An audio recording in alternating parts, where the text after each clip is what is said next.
আমার জন্য যে ত্যাগ স্বীকার করে, আমার জন্য যে মানুষের মন্দ কথা শুনে, আমার জন্য যে জুলুমের শিকার হয়, আমি তাকে কোথায় নিয়ে আসছি দেখো।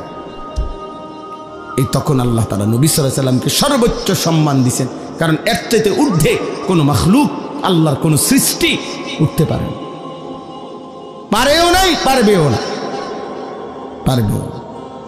তাহলে আমরা এই কথার দ্বারা কি বুঝলাম? আমি সবাইকে এতটুকু বলতে চাই, বাবারাও, মেরাজের এই ঘটনার থেকে, আল্লাহর নবী সাল্লাল্লাহু আলাইহি সাল্লামের জীবনের এই প্রেক্ষাপট থেকে আমরা এটা বুঝলাম যে আল্লাহর জন্য, দ্বীনের জন্য, মানুষকে আল্লাহর দিকে ফিরাবার জন্য, এমনকি নিজের স্ত্রী, সন্তান, পরিবারকেও আখিরাত, নামাজ, আল্লাহর দিকে ফিরাইবার জন্য জীবনের যত লজ্জাই পাইতে হয়, যত কষ্টই করতে হয়, খোদার কসম একজন মুমিন যদি সেটা করে, আল্লাহর কসম সে লজ্জিত হবে না। একদিন হাসরের ময়দানে আল্লাহ তাআলা তাকে বাদশাহী দান করবে। আজকে আপনারা অনেক বাবারা আছেন, আপনারা 2 বার 10 বার বলে আপনাদের ছেলেদেরকে ছেড়ে দিছেন, আপনাদের মেয়েদেরকে নিজের হাতে ছেড়ে দিছেন, স্ত্রীদেরকে নিজের হাতে ছেড়ে দিছেন। মুসলমানের বাপ বাইচা আছে, 16 বছরের ছেলেটা এক ওয়াক্ত নামাজ পড়ে না, অথচ তার বাপ জীবিত, তার মা জীবিত। এই বাবার গায়ে সহে কেমনে? এই বাবা ভাত খায় কেমনে? কোনো দিন ফজরের নামাজ ছেলেটা পড়ে না, কোনো দিন পড়ে না। 365 দিনের এক বছরে আহারে মা কেমনে ঘুমায়, বাবা কেমনে ঘুমায়, কেমনে রাত এদের ভোর হয়, কেমনে ভোর হয়।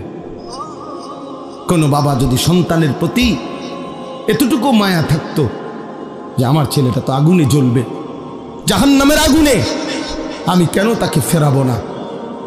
আমার জীবনের আর কি অর্থ আছে? আরে আমি কার জন্য খাট বানাই, কার জন্য ঘর করি, কার জন্য বাজার করি? এই দুশ্মনের জন্য বাজার করে লাভ কি? এই দুশ্মন তো আল্লাহর দুশ্মন, রাসূলের দুশ্মন, ইসলামের দুশ্মন, মানবতার দুশ্মন। এটা বেনামাজি আল্লাহর দুশ্মন, বেনামাজি রাসূলের দুশ্মন, বেনামাজি কোরআনের দুশ্মন, বেনামাজি ইসলামের দুশ্মন। এটা জমিনের সবচেয়ে নিকৃষ্ট, যেই কপালে সেজদা নাই, হয়তো মানুষের কোনো কাতারে পড়ে না, কোনোভাবেই হয় মানুষও না, জানোয়ারও না। জানেন, বেনামাজি মানুষও না, জানোয়ারও না, এতে মানুষও না, ছাগলও না, গরুও না, কুকুরও না, বিড়ালও না। বলতে হেতে কিতা, হেতে হেতে কইতে পারবো, হেতে কিতা, আমি কিতে বলবো, আমি কোনটার লগে মিলাই পারি না, এটা আমার ব্যর্থতা, আমি পারি না। কেন বললাম? মানুষ তো বলে তাকে যাকে আল্লাহ তাআলা ইবাদতের জন্য বানাইছেন। কি আল্লাহ বলে নাই এ কথা? তাইলে যার দ্বারা ইবাদত হচ্ছে না সে তো মানুষ না। আবার জানোয়ার বলবেন কেমনে? তারে আমনে যদি কুকুরও কন, কুত্তাও তো প্রতিবাদ করবে আল্লাহর কাছে যে আল্লাহ আমনে আমারে তো সেজদা দিতে কন নাই। আল্লাহ কি কুকুরকে সেজদা দিতে বলছে? তা আল্লাহ কি সে বলবে? কুত্তা বলবে আল্লাহ আরে কুত্তার মতো কইলো কেন, আমারে আমার লগে তুলনা দিল কেন?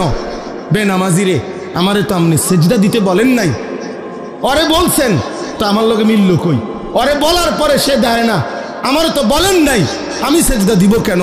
আর আমার না দেওয়াটা দোষ না, আমারে তো আপনি আদেশ করেন নাই। কিন্তু এই জানোয়াররে তো সেজদা দিতে বলছিলেন আল্লাহ, এই জানোয়ার দেয় না কেন? এই জন্য মনে রাখো বাপ, বাত আর বেড়ি সাউন আর মোবাইল দেখো আর বন্ধুদের আড্ডা মারো, আহা শয়তান তোমাগরে কাম ধরায় দিছে, শুধু চুল ফিরাইবা, মাসে মাসে চুলের ডিজাইন বদলাবা, প্যান্টের ডিজাইন বদলাবা। এই শরীর, এই স্বাস্থ্য, যৌবন, পাউডার এবং একটু সাজগোজ, ডিজাইন, ফ্যাশন, এতটুকুর পিছনে এমন সুন্দর সময় হায়াত শেষ করে দিলা। কিসের পিছনে শেষ করলা বাবা? কিসের পিছনে? প্রিয় ভাই বলো, কেউ কারো দিকে বলো না, তুমি হেতেরে কইও না।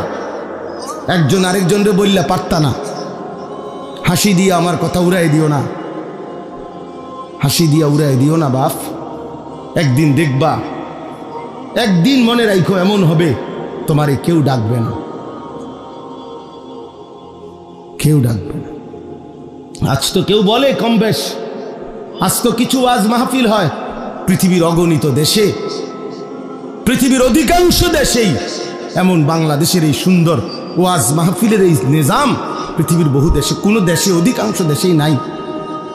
আমাদের তো তক বলার একটা কি আছে, নিজাম সিস্টেম আছে, চলমান একটা রেওয়াজ আছে যে আমাদের দেশে এরকম সারাদিন গায়ে খাইটা মেহনত কইরাও মানুষ আবার মাগরিবের পরে রাত 12টা-1টা পর্যন্ত ওয়াজ শুনে, এর দুটো আছে এখনো। একদিন দেখবেন এটাও নাই, একদিন এটাও নাই। দুশ্মন প্রতিদিন ষড়যন্ত্র করছে কিভাবে মুসলমানের প্রজন্মকে আলেম ওলামা ইসলাম, একটা এরকম অনেক ছেলে আছে জীবনে কোনোদিন কোরআন শরীফটা হাতেও ধরে নেয়, সে কইতেও পারতো না কোনোদিন এই কোরআন একটা পৃষ্ঠার মধ্যে, কিন্তু সেই ছেলেটা দেখেন কত ঘন্টা দেখেন গিয়ে মোবাইল চালাইছে।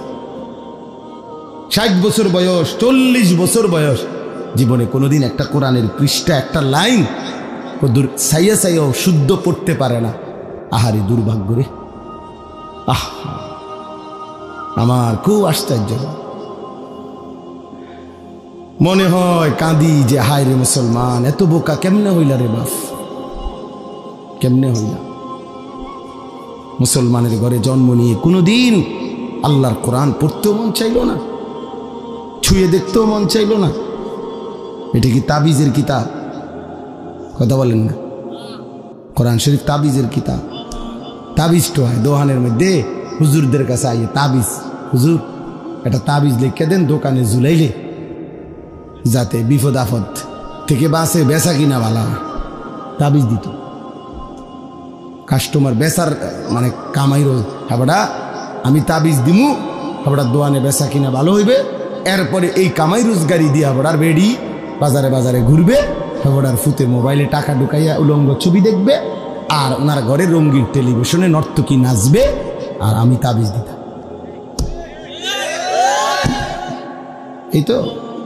এই তো বিবেক, এই তো ইনসাফ।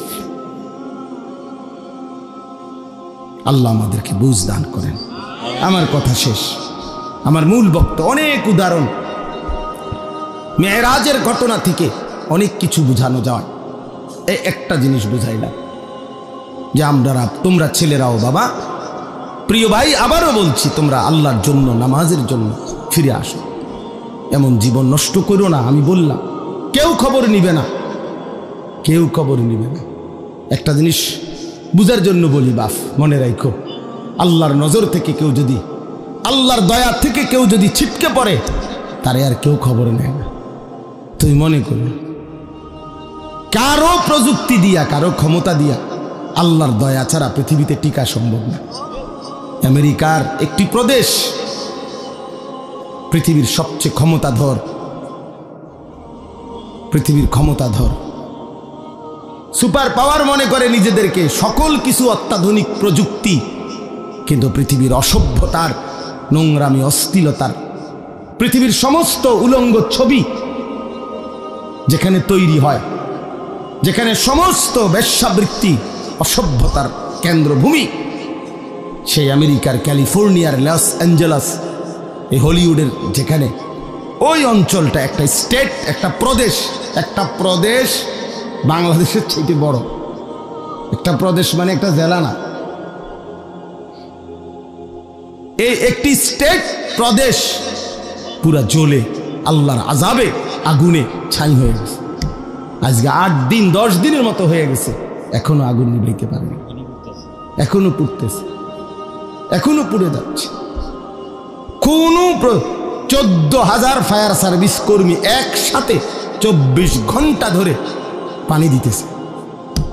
পৃথিবীর সকল দেশের আশেপাশে, যার দেশে যত রকমের আগুন নিবানোর অত্যাধুনিক প্রযুক্তি আছে, সবাই পাঠাইছে, উপর থেকে বিমানের মাধ্যমে, নিচে, এবং আরো আশ্চর্য হলো সাগরের পারে ওই স্টেট,